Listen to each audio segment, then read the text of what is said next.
Okay, hey guys, this is a discussion of Chapter 7, Section 2, or 7.2, Life During the Depression. Let's get started. Explore 1, Herbert Hoover responds to the Great Depression. What we have here is just a quote from the textbook to get us started. When Herbert Hoover became the U.S. president in 1929, the United States was enjoying great economic prosperity. However, within 8 months of Hoover taking office, the stock market crashed, signaling the economic crisis called the Great Depression.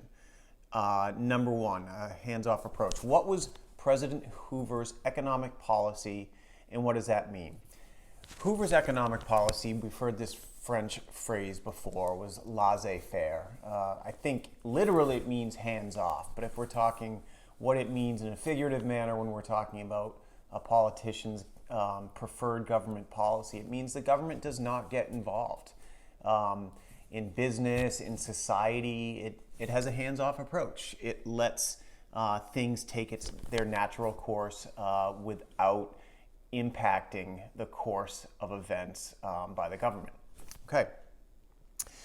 Although President Hoover favored a hands-off approach, he realized that he could not simply stand by and do nothing as the economic system worsened. Shortly after the stock market crash, Hoover began to take action. Okay, so oftentimes Hoover is given a great deal of responsibility and fault for the Great Depression because of his inaction. However, he did act, not as much as his successor, Franklin Delano Roosevelt, but he did act. Question 2, what did Hoover do to get people back to work? He set up large construction projects. Think bridges, think highways, think just really large-scale construction projects that needed a lot of something. Workers. These big projects put people to work, kept them off unemployment, gave them some sort of income. So that's one thing Hoover did, is he tried to get people back to work by setting up large construction projects. Question 3. In what other way did Hoover try to help Americans in the economy, and why didn't it work? Another thing that Hoover tried to do to help the economy and Americans was by cutting taxes. He figured if people have more money in their pocket, then they're more willing to spend that money. Couple of drawbacks to this plan though. One, although he cut taxes, there were a lot of Americans that were unemployed, so weren't making an income anyway. So they weren't paying any taxes, so cutting those no taxes make no difference. Another negative impact it had is the government lost out on a lot of money. Tax money that would normally go to the government just wasn't. So his idea to cut taxes did not work out. Explore 3, the Bonus Army. Please briefly describe the Bonus Army situation. All right. Kind of a mess. Not kind of. It's a mess. So we have a bunch of World War I veterans. Remember, World War I, America's involvement was only 1917 and 1918. World War I veterans were promised a lump sum of money of like $1,000 in 1945.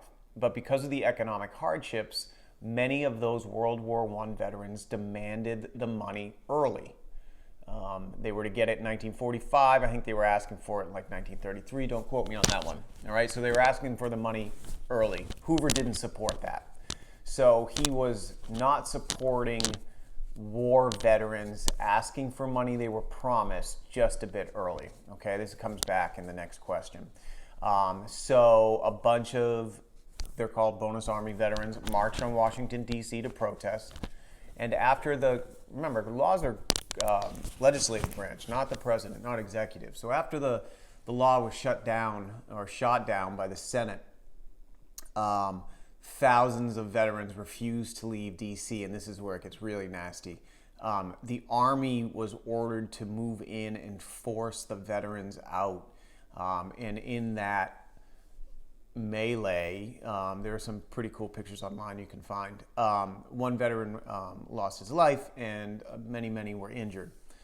Question 5, how did the situation affect Hoover's presidency? He looked like the bad guy. He's the person in charge. You got poor, homeless, jobless war veterans asking for promised money. death result, injuries result, and Hoover was in charge. It was on his watch. So Americans viewed him as the bad guy, and it really, really hurt his presidency. So question 6 from Explore 4, change society. I had a bunch. Let's see, I had 1, 2, 3, 4, 5, 6, 7. I'm not going to look, so let's see if I can come up with a 7. Millions of Americans were jobless, like 25%, okay?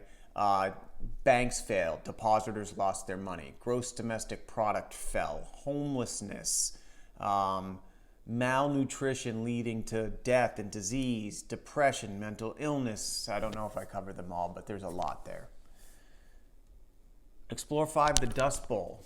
Question number 7, what factors led to the soil of the American Great Plains becoming highly susceptible to erosion by wind and water? I was just talking about this with Mr. Morton on Saturday night. Couple of things were hurting. This is all about the topsoil in the Great Plains being lifted up and blown away. And topsoil is like the fertile soil you want to grow in. So one thing, the farmers were making some mistakes. They were growing a lot of wheat, which didn't hold the soil into place, like its roots didn't go deep, so it didn't hold the soil into place. And they weren't doing crop rotation, and then here come the ranchers, and they're allowing their cattle to overgraze. So overgrazing, farm practices, add in drought, and you have a horrible situation known as the Dust Bowl.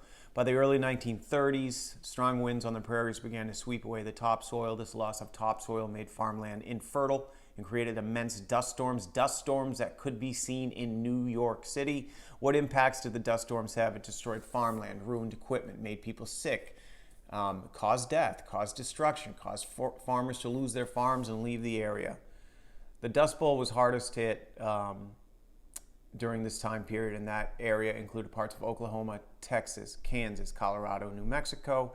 And Okies was a general name given to people that had moved from the Dust Bowl after losing their farms or businesses and headed west in search of job.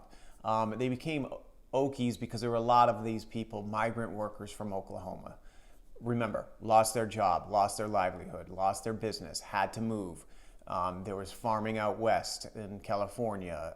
So lots and lots, thousands of Americans packed up their truck, packed up their car, and drove to California.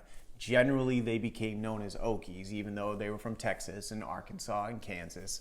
But they became known as Okies because there were a lot of people from Oklahoma. Okay, so that finishes 7.2. We did 7.1, 7.2, 7.3 is to follow, and that is a new deal. Okay,